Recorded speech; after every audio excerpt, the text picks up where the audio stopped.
Welcome to the Mom Needs a Moment podcast. We're your hosts, Chrissy and Cindy, co-founders of Her Health Collective. We are two moms obsessed with revolutionizing the way moms take care of themselves. We are so glad you're here. Let's dive in.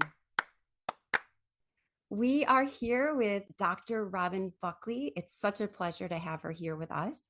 Dr. Buckley helps high-achieving individuals thrive in their careers and relationships. She is an author, professional speaker, and cognitive behavioral coach who works with executive women and high-performance couples. Dr. Buckley has a PhD in clinical psychology and served as a doctoral professor and dissertation chair for students in business, leadership, education, and healthcare.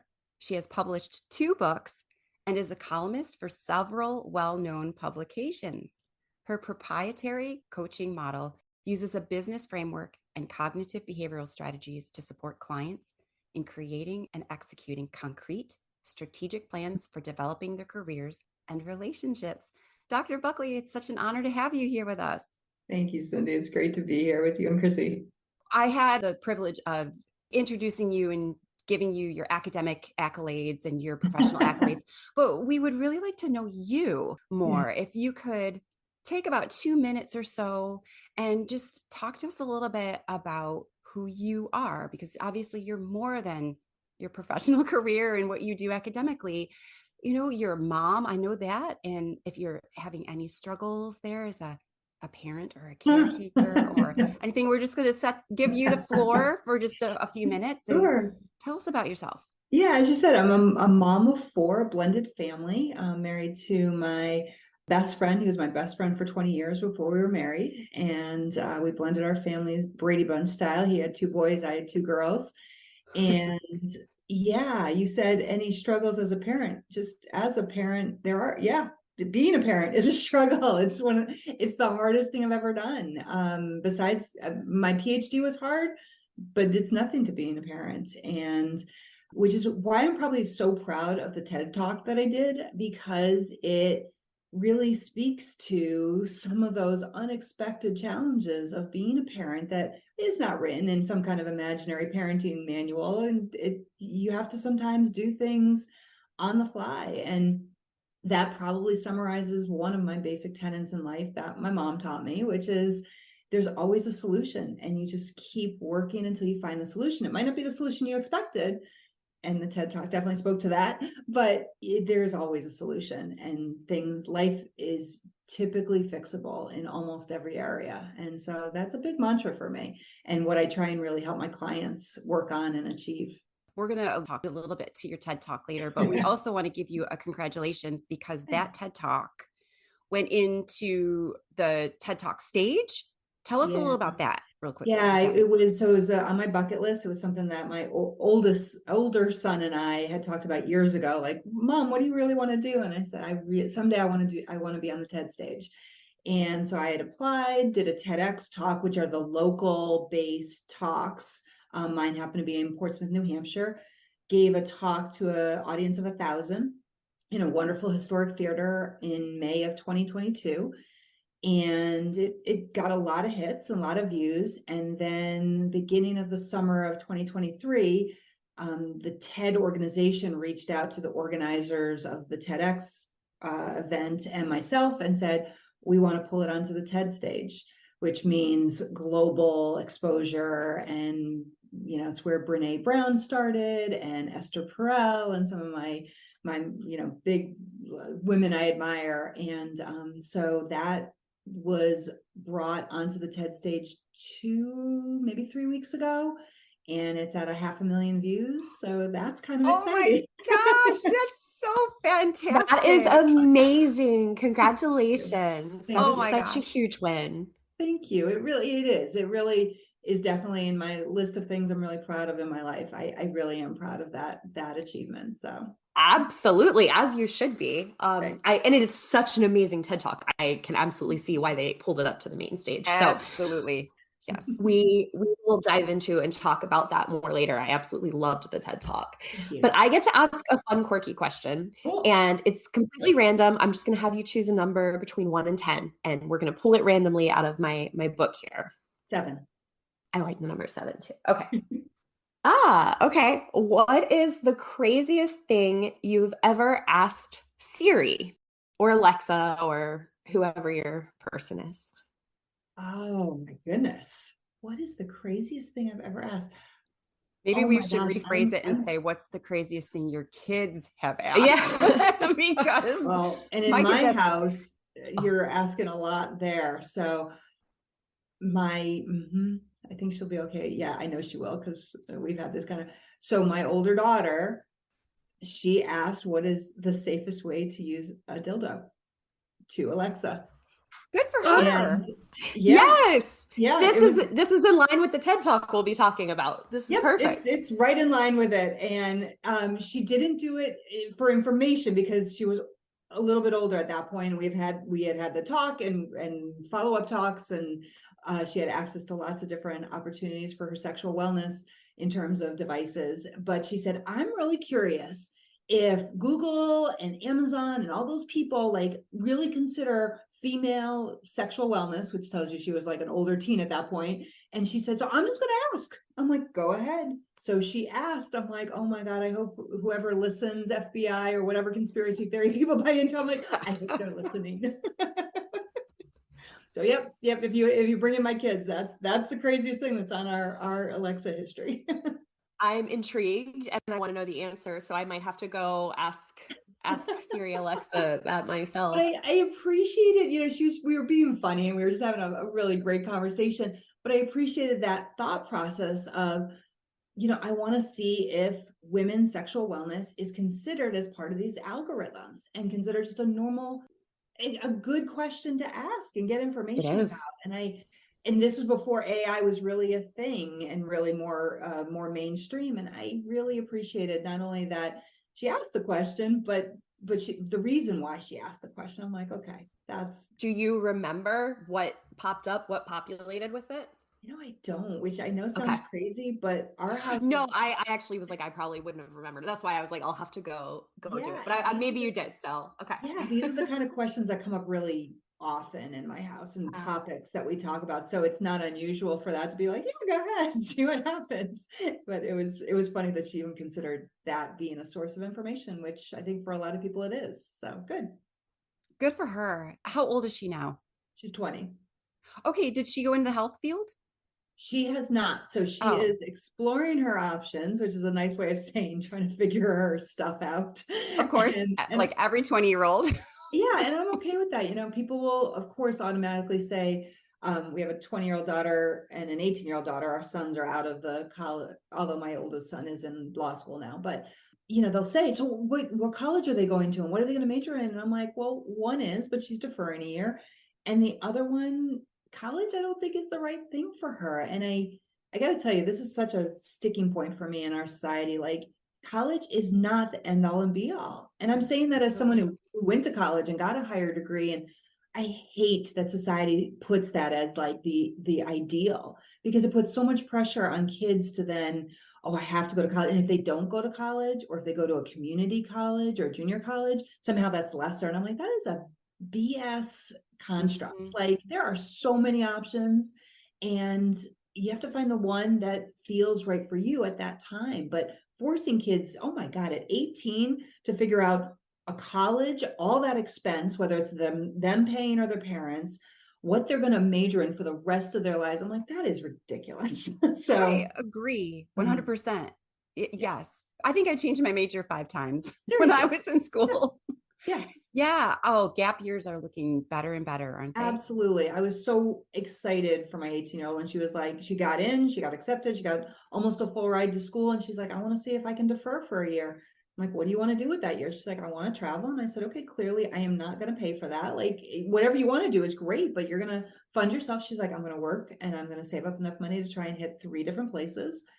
And that's what she's doing. And I'm like, that's great. That's really great. Is this the same daughter that asked Siri the question? No, that's my other daughter. You got some smart kids. I do have some smart kids. I agree. Yeah. Well, Dr. Robin, like we've already said, you have a PhD in clinical psychology. I have to say this all again because you should be so proud. You're an author, a professional speaker, cognitive behavioral coach, And you work with executive women and high performance couples. Yeah. And one of your best titles is mom. On your website, it states that you used your background to create a proprietary coaching model that uses a business framework and cognitive behavioral strategies to support clients in creating and executing concrete strategic plans for developing their careers and relationships. Oh my gosh, that is a mouthful. So let's break it down. We would love for you to break it down for us, explain what all of this means. Mm-hmm. Yeah. What do you mean when you say you have a proprietary model that you use with couples? Can you talk to us about your business framework? All of that. We'd love it. So when I talk about relationships, particularly our committed relationships, Disney and Hallmark have framed most of what males and females have this construct around relationships, that they happen and it's fate. And, then you just kind of are in the relationship and that's what's going to bring you love and satisfaction. And that is ridiculous. Everything in our life has a plan, everything. We plan for, most of us, I shouldn't say everyone, most of us plan when we're going to have kids or how we're going to have kids. And our plans don't always work, but we have plans. We set professional goals. We have a plan for how we're going to organize parts of our life, except most of us don't have a plan for our relationships. And what I mean by that is we get into our relationships and then we just wing it. And I'm like, oh my gosh, we would never do that in anything else that's important to us. We would have a plan. So when I talk about Disney and Hallmark, as lovely and fun as they are, they don't really show the dedication it takes to make a relationship work. The other thing I've learned when I worked with a lot of these incredibly powerful women is they are so good in their roles as leaders in terms of how to use skills to enhance connections and to build communication and to achieve goals and to organize, their businesses or their teams. And then they cross through the door of their home and into their committed relationship. And for many, it goes out the window. They forget all the things that they're really good at and they don't apply them in their relationships. So I help couples think about their relationship like a business. In fact, I call it Marriage LLC. And whether you're married or not doesn't matter. It's just a committed relationship. And how can you use some of these really wonderfully effective professional skills in your relationship? Because when people say to me, but Robin, it's different. Like, it's a relationship. It's not me at work. I'm like, there's no difference. You're the same person. Why can't you just apply things? So we talk about things like titles. Titles are really important at work because then people are clearly in their lane. They know what they're in charge of. Often it's around their expertise. And so I have them talk about titles at home. And we use business titles. Who's the COO? Who creates the organizational culture in your house? For, I think, stereotypically, and for many households, it's the mom or the one specific member of the relationship that kind of creates that culture and keeps the collaterals within that organization connected. Collaterals being children or pets or dependents, whoever's in the house. We talk about the CFO, who really heads up the finances. Not that they have the sole say of the finances, they just have the oversight. And then they bring in the other decision maker to have conversations around it. So we talk about a mission statement for your relationship, which no couple ever has. Every organization has a mission statement because we know mission statements keep people grounded and focused and provide the compass for an organization. Most couples don't have a mission statement, which is astounding because it can work as well. So I use a lot of business. You don't have to have a MBA from Harvard to do this program. It's using kind of the basic foundational pieces of effective business management and applying it to the relationship. And what that does is it helps us react in more strategic ways around something very emotional and very personal instead of reactive ways, which is often what creates some problems for couples. This episode of Mama Needs a Moment is sponsored by Camp Gladiator. Camp Gladiator is a health and fitness platform for all ages and fitness levels. They provide workouts that are designed and trained by certified personal trainers, whether that is through their outdoor fitness platform, live online workouts, or through their on-demand library. They also have certified nutrition coaches and registered dietitians who offer nutrition coaching. I love working out with Camp Gladiator and have been for almost a year now. I think one of the things I love most is the positive environment and community that not only works out together, but also becomes a family outside of camp while supporting and giving back to the community. CG members can participate in an unlimited number of workouts each month, and the super fun outdoor workouts include dumbbells along with other fitness toys, which are my favorite, the balls, the bands, the ropes, the fire hoses, so much fun.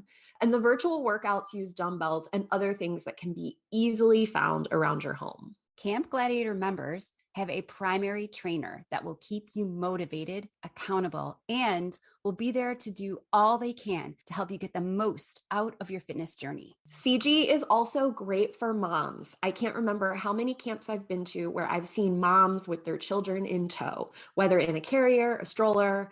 Plus, you'll see older children working out alongside their parent, which is always awesome to see.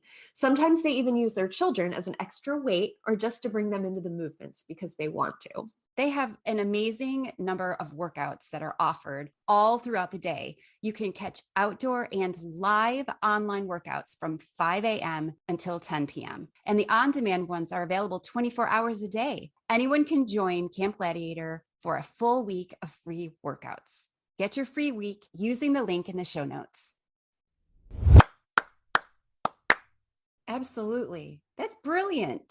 Thanks. Oh, I love it. Oh my gosh. Who would have thought that just putting a label on it? I mean, sometimes we try to use labels as something for comfort. I tried on being a vegan for 4.5 years. You try things on to try to have that define you. But in this particular situation, I think it's beneficial because it also delineates roles. It delineates what each person is responsible for, or, Right. what they're taking on. Yeah, well, like it's really simple one. We get into minutia. So I'm like, who's the fleet manager? Who oversees all the the units of transportation in your family? Because if you're like my husband and I, when we didn't do that, there was one year when our Jeep wasn't registered for 8 months. Like 8 months. It happens by both of our calendars. I got pulled over. The wonderfully nice cop said, "Do you know I could impound your Jeep?" And I'm like, "Oh my, nope." And he's like, "Is this a financial issue?" I'm like, "Nope." Like, this is literally, one of us thought the other was doing it and we just didn't.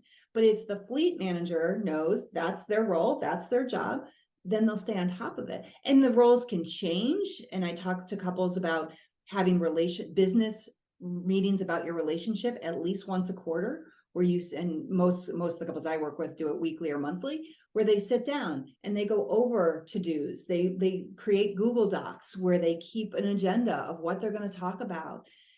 Are we satisfied with the roles? Do we need to make any adjustments? What's coming up that we need to be aware of? What's working in our relationship and what's not working? Have we hit our key performance indicators to know we're making progress? Or have we kind of slid backwards, and we want to make sure we stop it before it becomes a problem? These are important because most couples, again, and my husband and I are not experts at this. We try really hard because I think that's the best you can do. But when we're in the middle of life, sometimes, I'll walk by him in the kitchen and it's like, I haven't seen him in 3 days, even though we work from home, but I'm like, "How you doing? Good. How you doing? Good." That doesn't count as real check-in. It's like, when do you really sit down and say, how are we really doing? Because if you don't do that, it can go 3 years and then all of a sudden couples are in a crisis. That's not good.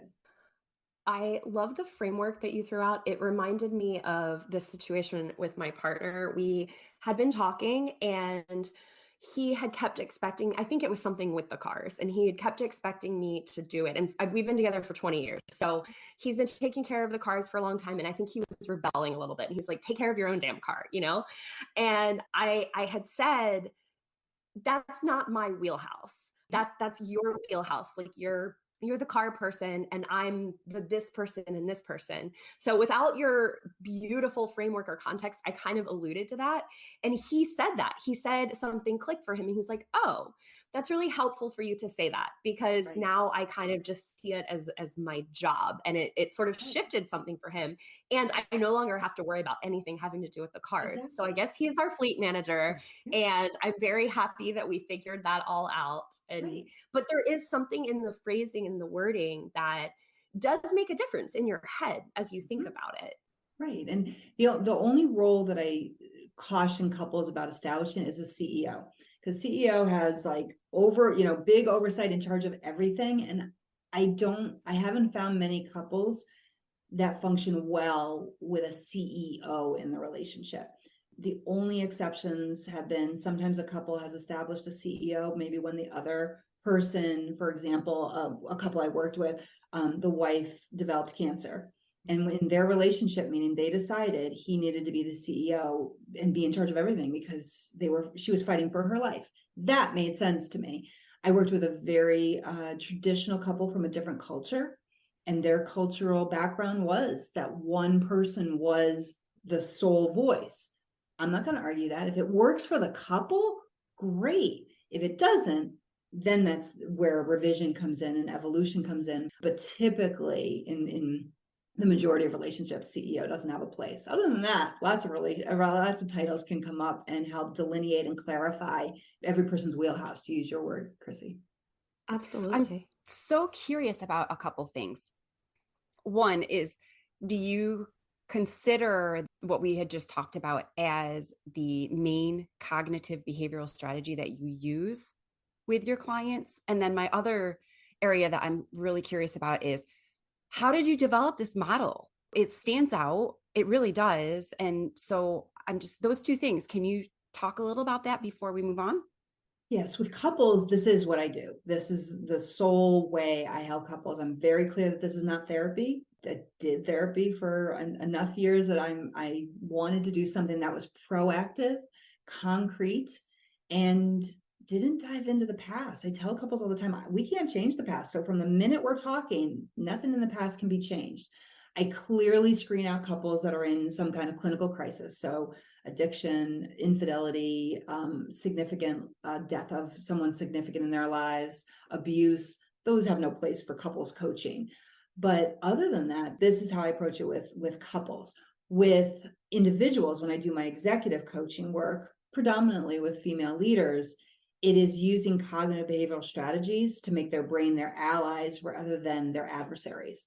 So much of what we do it's not just mindset, it's knowing how to really control our brain's responses. Sometimes it's literally at the level of an evolutionary response from our amygdala and other primitive parts of our brain. And it's having concrete strategies based on data and research and cognitive behavioral research to really make sure, I can use that tool to make sure I am performing the way I want to perform. I can use this tool in combination with this other tool, so I'm going into this meeting in the way I want. So that's what I'm talking about when I do cognitive behavioral. That was my training in clinical psych, was a specialization in cognitive behavioral therapy. And I've expanded it. So now it's not about therapy, it's about strategy and how we can use those same things, not to deal with clinical issues, but to actually have mental wellness so that we are performing in our optimal way. So those are the relationship and where the cognitive behavioral piece. I use a lot of those individual strategies with couples, but it's embedded within that business framework model of Marriage LLC.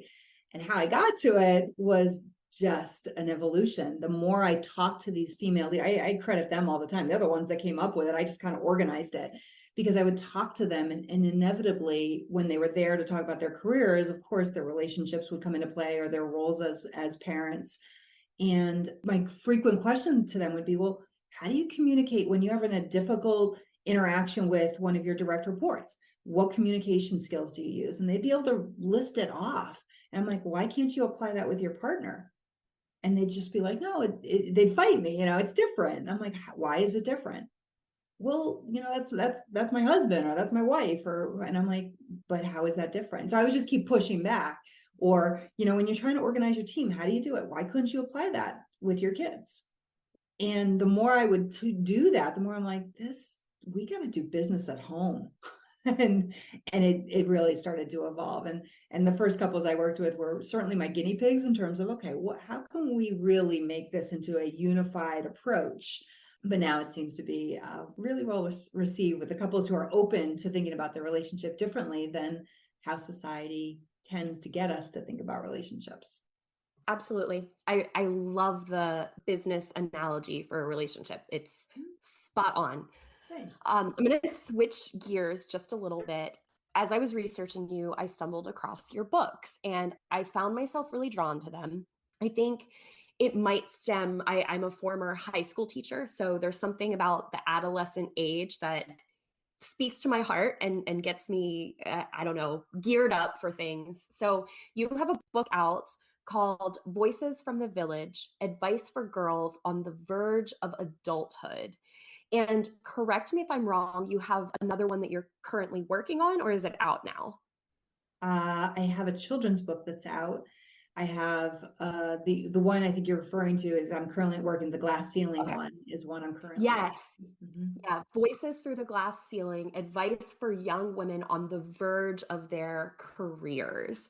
So both of these topics so pertinent, so important. I see adolescent girls and the transitions that they are going through and the questions that they have and just all of the things from society that they are navigating. And it is overwhelming. But I would love to know from your perspective, what drove you to work on these books? Why did you feel these books were needed?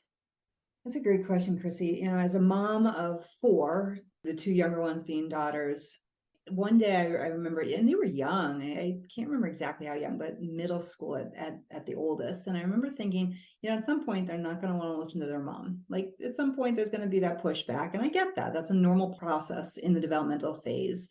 And you know, I have some amazing women in my life or had amazing women in my life. And I kept thinking if I could just like harness all of their knowledge to give to my daughters in those times that they don't want to hear it from mom, that would be great. So it started with a survey that I put out to all my relatives and friends and said, hey, one question was all it was. What advice would you give to the girls on the verge of adulthood? That was it. And I just sent it out. And they got so excited about it that they're like, can I send it on to friends? And I'm like, sure, great, yes. And so it ended up traveling the world and hit at least a few, you know, several ways. I knew Scotland, Mexico, the UK, but I started getting information back from strangers who would just send in their one piece of advice. And I got so excited about it that I put it together in a book and I got rejected from every publishing house. And I stuck it in a drawer for a year. And my husband, who is my best friend and has been long before we were married, one day he was like, what did you do with that? And I'm like, everybody rejected me. He's like, okay, why did you write the book? Why did you put out the survey? And I said, for our daughters. He's like, then self-publish it for our daughters. And if they're the only people that read it, you've achieved your goal, which just about melted me. And then he also bought me Big Magic by Elizabeth Gilbert, which is a phenomenally inspiring book. And so I did. I published it on Amazon and I gave the copies to my daughters and to our sons because one of my really intelligent friends said, this is good for everybody, not just girls. And I said, you're really right about this. And that's where it stood. And then the more I thought about as the girls got older, like, okay, now they're entering a whole different experience of being a female in society. What can I garner from some really amazing women that I know who, and maybe more, who could give advice around careers, which is a frequent conversation I have in my networking groups and my different, you know, with my different clients. Like, what do I wish I knew when I was younger is basically the premise of that book. So my daughters have read it. I've gotten feedback from other women. Sometimes people randomly email me saying, hey, that really meant a lot to me or to my daughter. And I just love that. Kudos to you on your persistence and not giving up because I know that can be disheartening to have rejection after rejection, but you held on to it. And kudos to your husband and your relationship and that support there. I absolutely love that he encouraged you to self-publish and was just that support system for you. That is absolutely beautiful. And also, another star recommendation for Big Magic because a very good book. Absolutely love it. Absolutely. And how cool that you got advice from all over. I love the Crazy. cultural aspect to that too. I bet you can really suss out some differences there. This conversation with Dr. Buckley was fabulous. I really enjoyed it. And I'm really interested to hear if you have a takeaway from this conversation. Oh, so many takeaways. Absolutely. I think my favorite from part one of our conversation, it really goes back to her framework for a relationship. I love that she mentions it's not a Disney or Hallmark movie because that's something we talk about in our house all the time. It takes work. And I absolutely love the context of looking at your relationship from the perspective of a business because it just makes sense. She says we plan so many things and yet we don't plan in our relationships, and it's true. And you have to plan in a relationship. You have to know your roles in a relationship. You can't just wing it if you're going to make it last, or like the things that we see in Hallmark and Disney movies of happily ever after and magical, rainbows and stars, and it's not true. It happens for a little while and you might have bursts of it here and there, but to be a long-term sustainable relationship, it takes work and effort. And that really stuck out to me. I love her framework. It really did. It stuck out to me too, about how we go into relationships not having plans when we go into the rest of our lives, really having some sort of a structure or plan for what we're hoping to accomplish. I also like how she talked about having a mission statement. I would never have thought about having a mission statement for my relationship with my partner, and how you could have a business meeting. You could actually have a business meeting about your relationship with your partner. All of that was really once a quarter. Yeah, I love that. And think about sitting down and having that conversation with your spouse about what your mission statement is, really delineating, okay, we prioritize fun, or we prioritize communication or authentic connection or touch or whatever the case may be, but being on the same page, that makes a big difference as to what is the most important thing to the both of you in your relationship. So I definitely loved that too. Yeah. Yeah. One other thing that I took away was her explanation of how she applies cognitive behavioral work with her clients. And she says that she helps to teach them ways to control their brain's responses by having tools. I felt like that was wonderful. We all need tools, and our split-second response to something is not always beneficial. So having that toolbox that we can go into and being able to control our brain's responses is very beneficial. Absolutely. Be sure to have a listen to part 2 of this conversation, which comes out next week. And we're going to have an in-depth conversation of Dr. Buckley's TED Talk, which just hit the TED main stage, and also a fabulous conversation around raising our kids, having an open line of communication with them, and really making sure that we are creating a relationship with our kids that is open and honest. And ways that powerful women can step into their power, be a model for their children, and still create work-life harmony. It's a very fun conversation. High five, friend. We've enjoyed hanging out with you. Follow us so you're the first to know when we drop a new episode. If you've enjoyed your time with us, let us know by leaving a review. We always love hearing from you. Until next time, stay true to you.